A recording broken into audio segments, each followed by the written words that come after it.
सबसे बड़ा मूर्ख कौन? अंतकाल में जब बोलने की भी शक्ति नहीं होगी, प्राणखेरु इस देह रूपी पिंजरे को छोड़कर उड़ गया होगा, तब सभी लोग कहेंगे राम नाम सत्य है। परंतु जब तक शरीर में शक्ति है, देह में आत्मा है, तब तक राम नाम लेने की सीख कोई नहीं देता।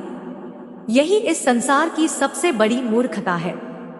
मनुष्य जब असाध्य बीमारियों से घिरकर पराधीन होकर मरणशैया पर सोता है, उस विकट समय में ऐसा कोई भी उसका संबंधी नहीं होता जो सहायता करने के लिए उसके साथ चल सके, क्योंकि मनुष्य के 5 भौतिक शरीर छोड़ने पर उसका समस्त धन तिजोरी में ही पड़ा रह जाता है। पशु पशुशाला में बंधे रह जाते हैं। उसकी प्रिय पत्नी शोक से विह्वल होकर भी केवल दरवाजे तक साथ देती है। मित्र व परिवारीजन शमशान तक साथ जाते हैं, और उसका अपना शरीर जिसका जीवन भर उसने इतना ध्यान रखा, केवल चिता तक साथ देता है। आगे परलोक के मार्ग में केवल उसका धर्म, भगवान का नाम ही साथ जाता है। भगवान के पवित्र नाम जप को हमारे शास्त्रों में कलयुग का मुख्य धर्म माना गया है। इसी बात को दर्शाता एक कथा प्रसंग यहाँ दिया जा रहा है। सबसे बड़ा मूर्ख कौन?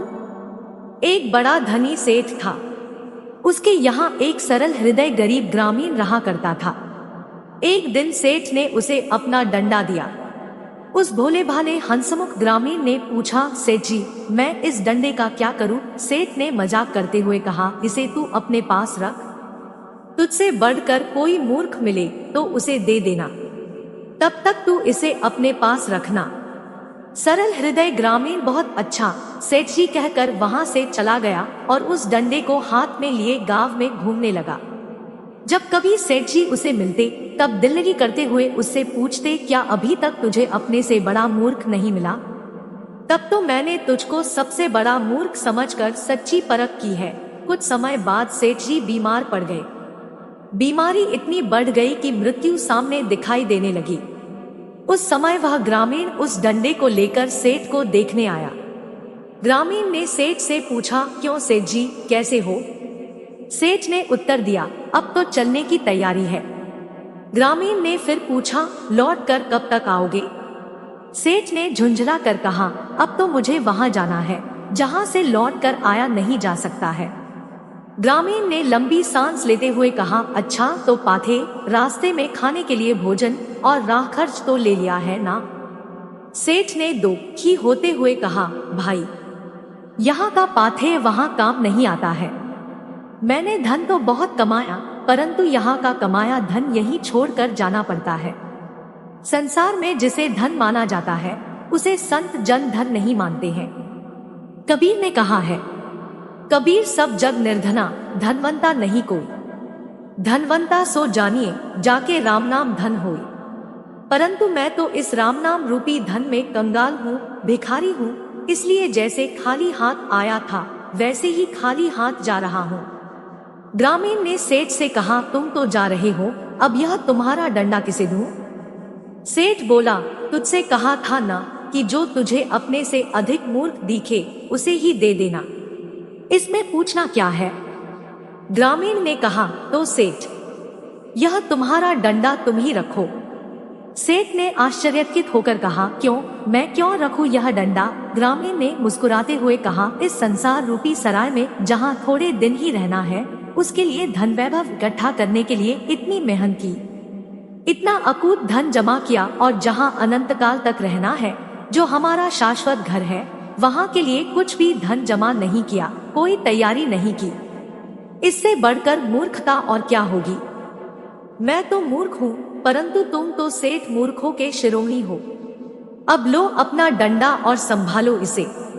भोले भाले ग्रामीण की इतनी बड़ी सीख सुनकर सेठ का हृदय अंदर तक वेदना से भर गया। अंत समय में उससे जैसा भी बन पड़ा, भगवान के नाम का स्मरण करने लगा। राज वृथा गजराज वृथा, वनिता सो वृथा, सब साज वृथा ते, गर्व वृथा गुण सर्व वृथा, अरु द्रव्य वृथा गए दान दयाते, यार वृथा परिवार वृथा, संसार वृथा गुरु नित्य चेताते, एक राम के नाम बिना जग में, धिक्कार सभी चतुराई की बातें, अर्थात समस्त राजपाट, हाथी घोड़े, पत्नी, समस्त भौतिक संसाधन और उनका अहंकार, गुण, धन, परिवार, दोस्त सब व्यर्थ है। यह बात सच्चा गुरु हमें सदैव बताता है। धिक्कार है इन सब पर। राम नाम का जप न किया तो संसार की समस्त चतुराई बेकार है। अंतकाल में जब बोलने की भी शक्ति नहीं होगी, प्राण खेरू इस देह रूपी पिंजरे को छोड़कर उड़ गया होगा, तब सभी लोग कहेंगे राम नाम सत्य है। परंतु जब तक शरीर में शक्ति है, देह में आत्मा है, तब तक राम नाम लेने की सीख कोई नहीं देता। यही इस संसार की सबसे बड़ी मूर्खता है। हम सभी जानते हैं कि मृत्यु एक अपरिहार्य सत्य है, फिर भी उससे मोह छिपाने की कोशिश करते हैं। सब कुछ प्राप्त कर लेने के बाद भी मृत्यु के बाद मनुष्य के साथ केवल सूखी लकड़ी ही साथ चलती है। कबीर कहते हैं, यह तन धन कछु काम ना आई, ताते नाम जपो लो भाई। कहाई कबीर सुनो मोरे मुनिया, आप मुए पीछे डूब गई दुनिया। भाई हनुमान प्रसाद जी पोद्दार का कथन है, जिस भोगी मनुष्य को जिसने धन संपदा, मान, यश इकट्ठा कर लिया है, इसलिए संसार उसे बुद्धिमान समझे, वही सबसे बड़ा मूर्ख है। और जिस त्यागी को संसार पागल समझे, वही सबसे बड़ा बुद्धिमान है।